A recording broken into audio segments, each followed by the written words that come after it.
Hello, నేను మీ శేషరావు. జనసేన పార్టీలో over action చేసినటువంటి వాళ్ళకి చెక్ పెట్టేలా పవన్ కళ్యాణ్ గారు తాజాగా ఒక లేఖను విడుదల చేశారు. దాంట్లో ఉన్నటువంటి సారాంశం ప్రకారం తెలుగుదేశం పార్టీ, బీజేపీ, జనసేన కూటమి పగడ్బందీగా ఉంది, చాలా వ్యూహంతో ఉంది అనేది అర్థమవుతుంది.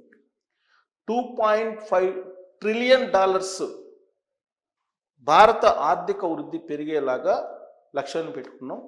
కాబట్టి ఆ లక్ష్యం దిశగా మేము అడుగులు వేస్తున్నాము అనేటువంటి విషయాన్ని పవన్ కళ్యాణ్ గారు ఆ లెటర్లో పొందుపరుస్తూ, చంద్రబాబు నాయుడు గారు 100కు 100% ముఖ్యమంత్రిగా ఉండాల్సిందే, ఆయనే ముఖ్యమంత్రి, ఆయనే కొనసాగుతారు, రాబోయేటువంటి 10-15 సంవత్సరాలు కూడా ఆయనే ముఖ్యమంత్రిగా ఉంటారు, రాష్ట్రానికి రాష్ట్ర అభివృద్ధి కోసం ఆయన మాత్రమే అర్హులు అనేటువంటి విషయాన్ని చాలా క్లియర్గా ఆయన లేఖలో పొందుపరిచారు. దీంతో ఆ లేఖను చదివినటువంటి వాళ్ళు ఎవరైనా సరే ఈ ఓవర్ యాక్షన్ ఎవరైతే చేశారో వాళ్ళందరూ గప్చుప్ కాక తప్పనటువంటి పరిస్థితి, లేదంటే కఠినమైనటువంటి చర్యలు తీసుకుంటారని చెప్పి పవన్ కళ్యాణ్ గారు ఆ లేఖలో పొందుపరిచారు. ఎందుకు ఈ లేఖ రాయాల్సి వచ్చింది? అంత కఠినంగా ఒక సందేశాన్ని క్యాడర్కి పంపించాల్సి వచ్చింది పవన్ కళ్యాణ్ గారు అని అంటే, ఇటీవల కాలంలో డిప్యూటీ సీఎం లోకేష్ అనేటువంటి ఒక అంశం తెర మీదకి వచ్చింది. దాన్ని చిలవలు పొలవలు చేసి కొంతమంది కూటమిని బ్రేక్ చేసేటువంటి ప్రయత్నం చేశారు అనేది ఆయనకున్నటువంటి ఇన్ఫర్మేషన్. వాస్తవంగా సోషల్ మీడియాలో కొంతమంది వైఎస్ఆర్ కాంగ్రెస్ పార్టీ వాళ్ళు కూడా కోర్టులాగా జొరబడుతున్నారు. సోషల్ మీడియా పోస్టులు అటు జనసేన, ఇటు తెలుగుదేశం పార్టీ, ఇటు బీజేపీ పెట్టినటువంటివి అనుకోవడానికి లేదు. వీళ్ళకు ఉన్నటువంటి గ్రూపుల్లో కొంతమంది సింపథైజర్స్గా జొరబడి కూటమిని విచ్ఛిన్నం చేసేటువంటి పోస్టులు చాలా సందర్భాల్లో ఈ 5-6 నెలల్లో పెట్టినటువంటివి ఉన్నాయి.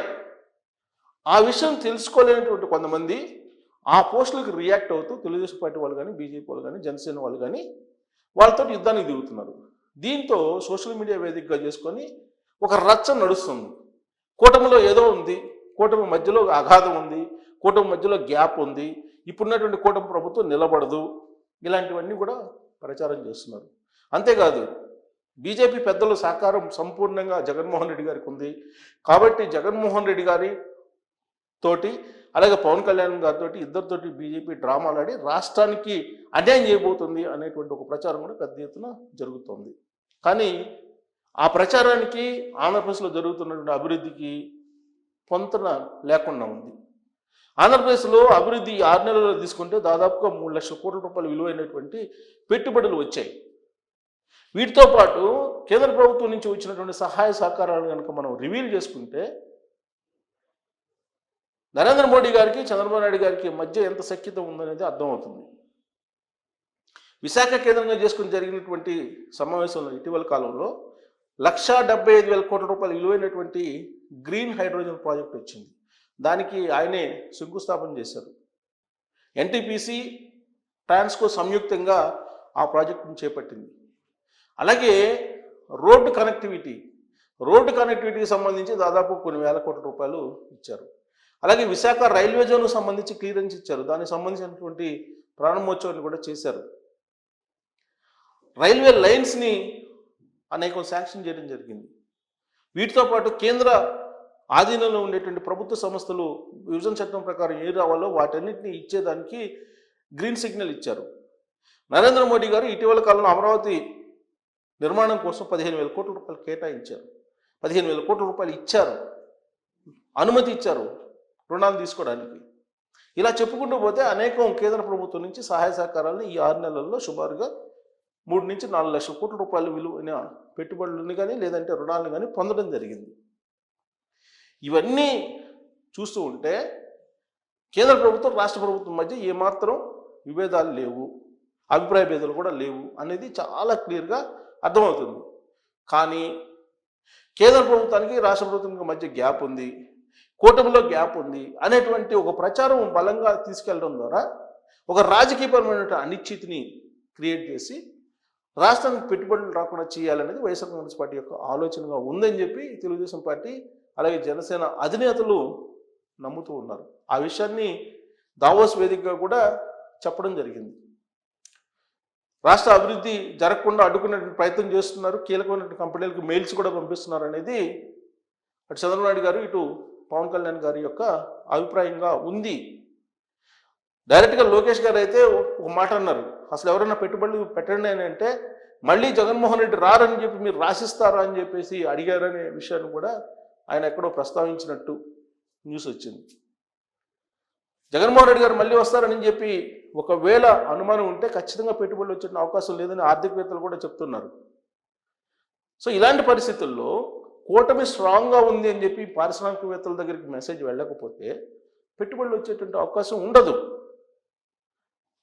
అందుకే ఇప్పుడు ప్రత్యర్థిగా ఉన్న వైఎస్ఆర్ కాంగ్రెస్ పార్టీ కూటమి బలంగా లేదు, బలహీనంగా ఉంది, మళ్ళీ అధికారంలోకి వచ్చే అవకాశం లేదు అనేటువంటి ఒక ప్రచారాన్ని బలంగా తీసుకెళ్తుంది. వాస్తవంగా 164 మంది ఎమ్మెల్యేలతోటి కూటమి చాలా బలంగా ఉంది. పైగా కూటమి మధ్య పొరపచ్చాలు లేవు. కానీ కొంతమంది జనసేనలో ఉండేటువంటి వాళ్ళు కానీ లేదా తెలుగుదేశం పార్టీలో ఉండేటువంటి వాళ్ళు కానీ అప్పుడప్పుడు ఇలాంటి అభిప్రాయ భేదాలు తీసుకొచ్చే ప్రయత్నం చేస్తున్నారు అనేది వినిపిస్తున్నటువంటి మాట. అందుకే వీటికి చెక్ పెడుతూ పవన్ కళ్యాణ్ గారు ఒక లెటర్ రాశారు, క్యాడర్కి ఒక దిశానిర్దేశం చేశారు. ఎట్టి పరిస్థితుల్లో కూడా కూటమిని చెడగొట్టలేరు ఎవరు. మీరు ఎవరైనా సరే వ్యక్తిగతమైన అభిప్రాయాలను కూడా వ్యక్తం చేయొద్దు. ఒకవేళ ఆ విధంగా వ్యక్తం చేసి కూటమికి ఇబ్బంది కలిగిస్తే వాళ్ళ మీద చర్యలు తీసుకుంటామని చెప్పి కూడా చాలా క్లియర్గా చెప్పడం జరిగింది. అంతేకాదు ఆయన యొక్క వ్యూహం ఏంటి, ఆయన యొక్క ఆలోచన ఏంటి కూడా ఆ లెటర్లో పొందుపరిచారు. రాబోయేటువంటి రోజుల్లో ఆంధ్రప్రదేశ్ని 2047 దిశగా తీసుకెళ్ళడానికి లక్ష్యంగా పెట్టుకున్నాం, ఆ లక్ష్యంగా తీసుకెళ్తున్నాం అని చెప్పి చెప్తూ తనకు ఎలాంటి పదవులు అవసరం లేదు, పదవుల కోసం రాజకీయాలకు రాలేదని కూడా చెప్పారు. అంటే ఆయనకి సీఎం పదవి అవసరం లేదని చెప్పి డైరెక్ట్గా చెప్పేశారు. సీఎం పదవిని ఆశించట్లేదు అనేది కూడా క్యాడర్గా చెప్పేశారు. పదవుల కోసం రాజకీయాలకు రాలేదని కూడా చెప్పేశారు. కేవలం రాష్ట్రం కోసం, రాబోయేటువంటి తరాల కోసం ఒక మంచి భవిష్యత్తుని, ఒక మంచి రాష్ట్రాన్ని ఇచ్చేందుకు మాత్రమే రాజకీయాల్లోకి వచ్చారని చెప్పి చాలా క్లియర్గా చెప్పారు. సీఎం పదవి తనకు వద్దు అని చెప్పి చాలా క్లియర్గా ఆ లెటర్లో ప్రస్తావించారు. మరి ఇలాంటి పరిస్థితుల్లో జనసేన పవన్ కళ్యాణ్ కాబోయేటువంటి సీఎం అని అనడానికి కూడా అవకాశం లేదు. నెక్స్ట్ ఇక రాబోయేటువంటి రోజుల్లో ఆయన లెటరే చెప్తుంది దానికి సమాధానం. కావాలని కొంతమంది ముద్రగడ పద్మనాభం లాంటి వాళ్ళు లేదంటే హరిరామజోగి లాంటి వాళ్ళు ఏ విధంగా అయితే ముందుకు కొన్ని అనుమానాలను రేకెత్తిస్తూ వెళ్తున్నారు రాజకీయంగా, వాటిని అందిపుచ్చుకున్నటువంటి జనసేనకు సంబంధించిన క్యాడరు ఇలాంటి అలిగేషన్స్, ఇలాంటి ప్రచారం తీసుకొస్తుంది. ఇది కూటమికి ఇబ్బందికరమైన పరిస్థితి. దీని ప్రభావం పెట్టుబడుల మీద పెట్టే అవకాశం ఉంది. అందుకే ఇలాంటి దానికి శాశ్వతంగా ఫుల్ స్టాప్ పెడుతూ పవన్ కళ్యాణ్ గారు ఒక లెటర్ రాసిన జరిగింది. ఈ లెటరు బయటకు వచ్చిన తర్వాత జనసేనకు సంబంధించిన క్యాడరు ఇంకా కూడా కాబోయేటువంటి సీఎం పవన్ కళ్యాణ్, చంద్రబాబు నాయుడు గారు కేంద్రానికి వెళ్ళబోతున్నారు, డిప్యూటీ సీఎం లోకేష్, ఇలాంటి ప్రచారం కనుక చేస్తే ఖచ్చితంగా క్రమశిక్షణ చర్యలు పవన్ కళ్యాణ్ గారు తీసుకునే అవకాశం ఉందని చెప్పి తెలుస్తుంది. మరోవైపు తెలుగుదేశం పార్టీ క్యాడర్ను కూడా క్రమశిక్షణలో పెట్టేందుకు చంద్రబాబు నాయుడు గారు అలాగే లోకేష్ గారు ఇద్దరు కూడా ఒక క్లియర్ కట్ సందేశం ఇచ్చారు. ఈ డిప్యూటీ సీఎం అనేటువంటి ప్రచారానికి ఫుల్ స్టాప్ పెట్టకపోతే క్రమశిక్షణ చర్యలు తీసుకుంటాము అని చెప్పి.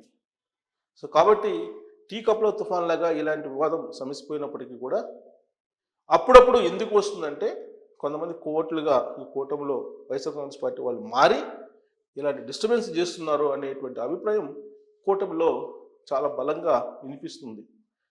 ఇలాంటి పరిస్థితుల్లో పవన్ కళ్యాణ్ రాసినటువంటి లేఖ ఈ అపోహలను తొలగించే అవకాశం ఉందా లేదా అనే దాని మీద కామెంట్ రూపంలో మీ అభిప్రాయాన్ని తెలియజేయచ్చు. Thank you very much.